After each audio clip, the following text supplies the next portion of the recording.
দক্ষিণ হালমাৰাত পুনৰ পাকিস্তান সমৰ্থনকাৰী গ্ৰেপ্তাৰ কাহডাঙ্গা মহুৰীশ্বৰৰ ৰাজু শেখ RX ৰাজু 01 নামৰ ইনষ্টাগ্ৰাম একাউণ্টৰ জৰিয়তে পাকিস্তানৰ পতাকা শ্বেয়াৰ কৰিছিল ৰাজুৱে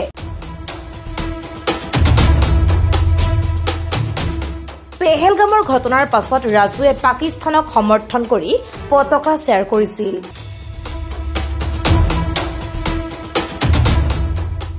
ইতিমধ্যে আৰক্ষীৰ ওচৰত ৰাজুৱে নিজৰ অপৰাধ স্বীকাৰ কৰিছে